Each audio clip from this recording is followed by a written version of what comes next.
Hi friends, అందరికీ నమస్కారం. మీరు ఈ సిరీస్కి సంబంధించి నేను ఇదివరకు ఎక్స్ప్లెయిన్ చేసిన ప్రీవియస్ ఎపిసోడ్స్ చూడకపోతే ముందు ఆ ఎపిసోడ్స్ చూసాకే ఈ ఎపిసోడ్ చూడండి, లేదంటే ఇందులో చెప్పింది ఏది మీకు అర్థం కాదు. ఈ ఎపిసోడ్స్కి సంబంధించిన ప్లేలిస్ట్ లింక్ కింద డిస్క్రిప్షన్లో ఇస్తున్నా, చూడండి. వీడియో స్టార్ట్ చేసే ముందు అందరికీ చిన్న రిక్వెస్ట్ ఏంటంటే, నేను ఈ వీడియో పెట్టక ముందు నా ప్రాబ్లమ్స్ గురించి ఒక వీడియో పెట్టాను. మీరు ఆ వీడియో చూసి నా ప్రాబ్లమ్ని అర్థం చేసుకొని కొంచెం హెల్ప్ చేస్తారనుకుంటున్నా. ఎవరైనా ఆ వీడియో చూడకపోతే కొంచెం వీడియో చూడండి.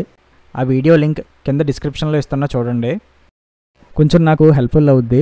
అండ్ ఆ వీడియో చూసి ఇప్పటివరకు నాకు హెల్ప్ చేసిన వారందరికీ కూడా చాలా థ్యాంక్స్. బ్లాక్ హోల్స్ అంటే నరకం యొక్క ద్వారాలు. అందులోకి వెళ్ళిన వాళ్ళు తిరిగి బయటికి రాలేరు ఎప్పటికీ. కానీ ఆ బ్లాక్ హోల్స్లోకి వెళ్ళాక అక్కడ ఏముంటుంది? టైం అండ్ స్పేస్ రెండూ ఉండవా? ఒకవేళ ఉంటే ఆ రెండు ఎప్పటికీ ఆగని ఒక చక్రంలో బందీగా ఉంటాయా? ఒకవేళ ఫ్యూచర్ నుంచి ఎవరైనా వచ్చి పాస్ట్ని ఇన్ఫ్లుయెన్స్ చేస్తే అప్పుడు ఏం జరుగుద్ది అన్న బ్యాక్గ్రౌండ్ మాటలతో ఈ ఎపిసోడ్ స్టార్ట్ అవుతుంది. నెక్స్ట్ సీన్లో గుహ దగ్గర ఒక వ్యక్తిని చూపిస్తారు. వెంటనే టైటిల్స్ పడతాయి. చార్లెట్ పెద్ద కూతురు పేరు ఫ్రాన్సిస్గా అని ఇంతకు ముందే చెప్పాను కదా. చార్లెట్కి రెండో కూతురు ఉంటుంది. ఆమె పేరు ఎలిజబెత్. చార్లెట్ అండ్ తన భర్త పీటర్ ఇద్దరు ఒకే ఇంట్లో ఉంటారు, కానీ వేరు రూమ్స్లో ఉంటారు. పోనీ ఇద్దరికి మాటలు లేవా అంటే అది కాదు, ఏదో పైపైన మాట్లాడుకుంటారు అంతే. ఫ్రాన్సిస్గా తన దగ్గరికి వచ్చి తన లిప్స్టిక్ని ఎలిజబెత్ దొంగిలించిందేమో అనుకుని ఆమెపై కోపడితే తను నిజంగా లిప్స్టిక్ తీయలేదని ఆమె సైకిల్తో చెప్తుంది. నేను నిన్ను నమ్మనే, నువ్వు దొంగ మొకందానివి అని ఫ్రాన్సిస్గా అంటుంది. ఎలిజబెత్ పద స్కూల్ దగ్గర డ్రాప్ చేస్తాను నిన్ను అని చార్లెట్ చెప్తుంది. ఆ మైకిల్ మిస్ అయ్యాడనే కదా నన్ను స్కూల్ దగ్గర డ్రాప్ చేస్తానంటున్నావు? నాకు ఆ మైకిల్ గార్డ్ అంటే అస్సలు నచ్చడు, పెద్ద షో ఆఫ్ చేస్తుంటాడు, వాడు తిరిగి రాకపోయినా ఏం పర్లేదు అని ఎలిజబెత్ అంటుంది. కట్ చేస్తే నెక్స్ట్ సీన్లో జోనస్ ఆ గుహకు సంబంధించిన మ్యాప్ని అబ్జర్వ్ చేస్తాడు. అక్కడ ఆ క్రాసింగ్ పాయింట్ ఏంటా అని ఆలోచిస్తాడు. నెక్స్ట్ సీన్లో పీటర్ తన ఫాదర్ హెల్గేని కలుస్తాడు.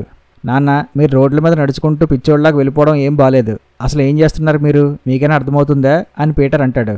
నేను అతనితో మాట్లాడాలి, అతనికి విషయం చెప్పాలి అని హెల్గే అంటాడు. ఏ విషయం ఎవరికి చెప్పాలి అని పీటర్ అడుగుతాడు. ఇది ఆగిపోవాలి, ఎట్లాగైనా ఆపాలి అని హెల్గే అంటాడు. ఏం ఆగాలి, ముందు మీరు ఆగాలి అని పీటర్ అంటాడు. నెక్స్ట్ సీన్లో చార్లెట్ ఎలిజబెత్ని స్కూల్కి తీసుకువెళ్తున్నప్పుడు దారి మధ్యలో ఆగి ఒక పోల్ దగ్గర ఉన్న సీసీటీవీ ఫుటేజ్ కార్డ్ని తీసుకుని వెళ్తుంది. జోనస్ ఆ మ్యాప్ తీసుకుని మళ్ళీ ఆ గుహలోకి వెళ్తాడు, ఆ క్రాసింగ్ పాయింట్ ఎక్కడుందా అని తెలుసుకోవడం కోసం. అయితే జోనస్ని ఆ స్ట్రేంజర్ అబ్జర్వ్ చేస్తుంటాడు. ఎలిజబెత్ని స్కూల్ దగ్గర డ్రాప్ చేసి మళ్ళీ ఈవినింగ్ తను తిరిగి వచ్చేంత వరకు స్కూల్ దగ్గర ఉండమని ఎలిజబెత్కి చెప్తుంది చార్లెట్. అప్పుడే ఎలిజబెత్ తన బాయ్ ఫ్రెండ్ యాసిన్ గురించి చార్లెట్కి చెప్తుంది. ఏంటే, నీకు బాయ్ ఫ్రెండా? నీ వయసు ఎంతో తెలుసా అని చార్లెట్ అంటుంది. ఎలిజబెత్ నవ్వుకుంటూ తన బాయ్ ఫ్రెండ్ యాసిన్ దగ్గరికి వెళ్ళిపోతుంది. మరొక పక్క మ్యాగ్నస్ ఫ్రాన్సిస్కా మీద కోపంతో ఆమెను ఫాలో అవుతూ ఉంటాడు. నెక్స్ట్ సీన్లో చార్లెట్ చనిపోయిన ఆ బాడీని టెస్ట్ చేయిస్తుంది. 33 ఏళ్ల క్రితం సేమ్ ఇలాగే కొన్ని పక్షులు చనిపోయాయి. వాటి బాడీ పైన ఇలాంటి మచ్చలే ఉండేవి. ఆ టైంలోనే ఇలాగే పిల్లలు మిస్ అయ్యేవారు. 33 ఏళ్ల తర్వాత మళ్ళీ సేమ్ అదే రిపీట్ అవుతుంది. ఏంటో తెలియట్లేదు, కానీ అన్నిటికీ ఏదో కనెక్షన్ ఉందనిపిస్తుంది అని చార్లెట్ అంటుంది. చార్లెట్ పోలీస్ స్టేషన్కి వస్తుంది. ఎక్కడికి వెళ్ళిపోయారు? మార్నింగ్ నుంచి మీకు ఫోన్ కాల్స్ వస్తున్నాయి. ఆ చనిపోయిన అబ్బాయి గురించి ఎవరో ఏదో అడిగారు నన్ను, నేనేం చెప్పాలో అర్థం కాక సైలెంట్గా ఉన్నా అని చార్లెట్ కొలీగ్ అంటాడు. ఉల్రిచ్ ఎక్కడున్నాడు అని చార్లెట్ అడుగుతుంది. ఏమో నాకు తెలియదు అని అతను చెప్తాడు. సరే, ఇప్పటివరకు ఈ ఊర్లో మిస్ అయిన అందరి పిల్లల గురించి ఇన్ఫర్మేషన్ కావాలి నాకు, 15 years బ్యాక్ అయినా పర్లేదు అని చార్లెట్ చెప్తుంది. తర్వాత చార్లెట్ ఆ ఫుటేజ్ని ప్లే చేసి చూస్తుంది. మికెల్ నైట్ 9:30 to 10:30 మధ్యలో మిస్ అయ్యాడని రిపోర్ట్స్లో ఉంటుంది. ఆ టైంలో ఆ ఏరియాకి కనెక్ట్ అయిన రోడ్ పైన ఏమైనా వెహికల్స్ వెళ్ళాయని చార్లెట్ చెక్ చేస్తుంది. ఆ టైంలోనే అటు సైడ్ ఒక వెహికల్ వెళ్ళినట్టుగా రికార్డ్ అవుతుంది. ఆ కార్ ఫుటేజ్ని ప్రింట్అవుట్ తీస్తుంది.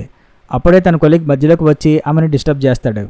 చార్లెట్ అతన్ని పంపించేసి ఆ ప్రింట్అవుట్ని చెక్ చేస్తుంది. ఆ కార్ నెంబర్ చూసి ఆమె షాక్ అవుతుంది, ఎందుకంటే ఆ కార్ తన హస్బెండ్ పీటర్దే. కట్ చేస్తే ఇక్కడ పీటర్ తన కారులో ఉన్న ఎర్రమట్టినంతా తీసి బయట పడేస్తాడు. అప్పుడే చార్లెట్ పీటర్కి కాల్ చేసి, మికెల్ మిస్ అయిన టైంలో నువ్వు నాకు ఫోన్ చేసి ఏదో చెప్పాలన్నావు కదా, ఆ విషయం ఏంటో నీకు గుర్తుందా అని చార్లెట్ అడుగుతుంది. ఏమో, అప్పుడు ఏం చెప్పాలనుకున్నానో నాకు సరిగ్గా గుర్తులేదు ఇప్పుడు, మేబీ ఇంటికి లేట్గా వస్తానని చెప్పడానికి ఫోన్ చేసి ఉంటాను అని పీటర్ అంటాడు. నువ్వు ఆ రోజంతా ఆఫీసులోనే ఉన్నావా అని చార్లెట్ అడుగుతుంది. అవును, నైట్ 10 వరకు ఆఫీస్లోనే వర్క్ చేస్తూనే ఉన్నాను అని పీటర్ చెప్తాడు. సో పీటర్ అబద్ధం చెప్తున్నాడని చార్లెట్కి అర్థమవుతుంది. తర్వాత పీటర్ కూడా ఎందుకో బాధపడుతుంటాడు, ఎందుకో మనకు అర్థం కాదు. మరోపక్క ఫ్రాన్సిస్కాని ఫాలో అయిన మ్యాగ్నస్ ఆమె ఆ అడవిలో ఉన్న రైల్వే ట్రాక్ దగ్గర దాచిన బాక్స్లో ఉన్న ఒక ఎన్వలప్ని తీసుకుని వెళ్ళడం అతను గమనిస్తాడు. చార్లెట్ ఒక ప్రాస్టిట్యూట్ దగ్గరికి వెళ్ళి లాస్ట్ మండే నీ క్లయింట్ లిస్ట్లో పీటర్ డాప్లర్ అనే వ్యక్తి ఉన్నాడా అని ఆమెను అడుగుతుంది. ఓ మీరు పోలీస్ ఆఫీసరా, మీ ఐడి చూపించండి అని ఆమె అడుగుతుంది. చార్లెట్ తన ఐడిని చూపిస్తుంది. పీటర్ నా దగ్గరికి రాలేదు, అతన్ని కలిసి ఆల్మోస్ట్ 1 year అవుతుందనుకుంటా అని ఆమె చెప్తుంది. మరోపక్క అలెగ్జాండర్ సెర్చ్ వారెంట్ని ఆపేయడంతో ఉల్రిచ్ తనే ఇంకా వాళ్ళెవరికీ తెలియకుండా ఆ పవర్ ప్లాంట్ లోపలికి వెళ్దామని ఫిక్స్ అవుతాడు. ఇక్కడ గుహలోకి వెళ్ళిన జోనస్ ఆ క్రాసింగ్ పాయింట్ కోసం వెతుకుతాడు. ఆరంభమే అంతం, అంతమే ఆరంభం అని ఇక్కడ ఆ హెల్గే అనుకుంటూ ఉంటాడు. కట్ చేస్తే జోనస్ ఆ గుహ నుంచి బయటకు వస్తాడు. అక్కడ తన సైకిల్కున్న థ్రెడ్ని చూసి అది తీసుకుంటాడు. చార్లెట్ పీటర్ వాళ్ళ నాన్న హెల్గే ఇంటికి వెళ్తుంది. ఎందుకంటే పీటర్ ఇంటి నుంచి వెళ్ళేటప్పుడు తన ఫాదర్ దగ్గరికి వెళ్తానని ఆమెకి చెప్పాడు కాబట్టి. అప్పుడే అక్కడ ఆమెకి ఎర్రమట్టి కనిపిస్తుంది. ఆ ఎర్రమట్టి చనిపోయిన ఆ పిల్లాడి డెడ్ బాడీపై ఉంది కదా అని చార్లెట్కి గుర్తుకొస్తుంది. అదే టైంలో ఫారెన్సిక్ డాక్టర్ ఆమెకి కాల్ చేసి ఆ బర్డ్స్కి ఉన్న 2 ఇయర్ డ్రమ్స్ పాడైపోయాయి, దానివల్లే అవి బ్యాలెన్స్ తప్పి నేలపై పడి చనిపోయాయి అని డాక్టర్ చెప్తుంది. మరోపక్క ఎలిజబెత్ తన బాయ్ ఫ్రెండ్ యాసిన్తో మాట్లాడుతుండగా యాసిన్ని స్కూల్ నుంచి తీసుకువెళ్ళడానికి వాళ్ళ అమ్మ వస్తుంది. యాసిన్కి కూడా ఎలిజబెత్ లాగే చెవులు వినిపించవు. నిన్ను ఇంటి దగ్గర డ్రాప్ చేయనా అని యాసిన్ మదర్ ఎలిజబెత్ని అడిగితే వద్దు, మా అమ్మ కాసేపట్లో వస్తుంది అని ఆమె చెప్తుంది. చార్లెట్ పీటర్ వాళ్ళ నాన్న హెల్గే ఇంట్లోకి వెళ్ళి చెక్ చేస్తుంది. ఇంటి బయట దానికి ఒక డోర్ కనిపిస్తుంది. అది ఒక బంకర్. చార్లెట్ ఆ డోర్ ఓపెన్ చేసి కిందకి వెళ్తుంది. కింద లైట్స్ అవి ఉంటాయి, కానీ అక్కడ ఉన్న రూమ్ అంతా ఖాళీగా ఉంటుంది. అప్పుడే చార్లెట్కి ఒక కాల్ వస్తుంది. కట్ చేస్తే మ్యాగ్నస్ ఫ్రాన్సిస్గా తీసుకున్న ఆ ఎన్వలప్లో మనీ ఉందని తెలుసుకొని ఆ మనీ నీకెక్కడదని ఆమెను అడుగుతాడు. అదంతా నీకెందుకు, అది నా మనీ తిరిగిచ్చేయి అని ఫ్రాన్సిస్గా అంటుంది. డ్రగ్స్ అమ్ముతున్నావా, లేదంటే ఎంత మనీ నీకెక్కడ ఉంటుంది అని మ్యాగ్నస్ అడుగుతాడు. అదంతా నీకు అనవసరం, నువ్వు నీ పని చూసుకో అని ఫ్రాన్సిస్గా అంటుంది. ఇంతకీ ఈ మనీతో ఏం చేస్తావు అని మ్యాగ్నస్ అడుగుతాడు. ఏం చేస్తానా, ముందు ఈ ఊరి నుంచి బయటికి వెళ్ళిపోతాను, మా పేరెంట్స్ ఎలాగో మాట్లాడుకోవడం లేదు అని ఫ్రాన్సిస్గా మ్యాగ్నస్పై కోపడుతుంది. ఈ మ్యాగ్నస్ గడేమో సందు దొరికిందని చెప్పి ఫ్రాన్సిస్గాతో ఇంటిమేట్ అవుతాడు. ఆమె కూడా సర్లే అని చెప్పి పని కానిచ్చేస్తుంది. నెక్స్ట్ సీన్లో చార్లెట్ పీటర్కి కాల్ చేసి తను రావడానికి లేట్ అవుతుంది, ఎలిజబెత్ని స్కూల్ దగ్గర పిక్ చేసుకోమని ఆమె పీటర్కి చెప్తుంది. ఇక్కడేమో ఎలిజబెత్ తన అక్క ఫ్రాన్సిస్కా దగ్గర కొట్టేసిన లిప్స్టిక్ని వేసుకొని స్కూల్ దగ్గర నుంచి నడుచుకుంటూ వెళ్ళిపోతుంది. ఇక్కడ హెల్గే ఏమో మళ్ళీ ఆ అడవి ఉన్న సైడ్ వెళ్తాడు. రోడ్డు మీద వెళ్తున్న ఎలిజబెత్కి అక్కడ కింద ఒక చాక్లెట్ వేఫర్ కనిపిస్తుంది. ఆ చాక్లెట్ వేఫర్ లాంటిదే ఇదివరకు ఉల్రిచ్ వాళ్ళ అమ్మ తను అడవి దగ్గర నల్లగా ఉన్న ఒక పెద్ద వ్యక్తిని చూశాను అని చెప్పినప్పుడు ఆ వేఫర్ని ఉల్రిచ్కి ఇస్తుంది. పీటర్ స్కూల్కి వెళ్ళేసరికి ఎలిజబెత్ అక్కడ లేకపోవడంతో కంగారు పడి టీచర్స్ని అడిగితే వాళ్ళకి క్లాస్ ఇందాకే అయిపోయింది, ఈరోజు వాళ్ళకి ఒక క్లాస్ క్యాన్సిల్ చేసాం, ఎలిజబెత్కి ముందే ఇన్ఫామ్ చేసాం కదా, మీకు ఈ విషయం చెప్పలేదా అని టీచర్ పీటర్తో అంటుంది. అది విని పీటర్ కంగారు పడి అక్కడంతా వెతుకుతాడు. ఇక్కడేమో చార్లెట్ పవర్ ప్లాంట్కి వెళ్తుంది. అక్కడ ఉల్రిచ్ దెబ్బలు తిని ఉంటాడు. ఇందాక ఆమెకి ఒక ఫోన్ కాల్ వచ్చింది అని చెప్పాను కదా, అది చేసింది అలెగ్జాండరే. ఉల్రిచ్ మా ఫెన్సింగ్ దూకి గొడవ చేశాడు, మా వాళ్ళు అతన్ని అడ్డుకున్నారు, అందుకే అతనికి దెబ్బలు తగిలాయి అని అలెగ్జాండర్ చెప్తాడు. నీకేమైనా పిచ్చా, సెర్చ్ వారెంట్ లేకుండా మనం ఏం చేయలేం, అర్థం చేసుకో అని చార్లెట్ అంటుంది.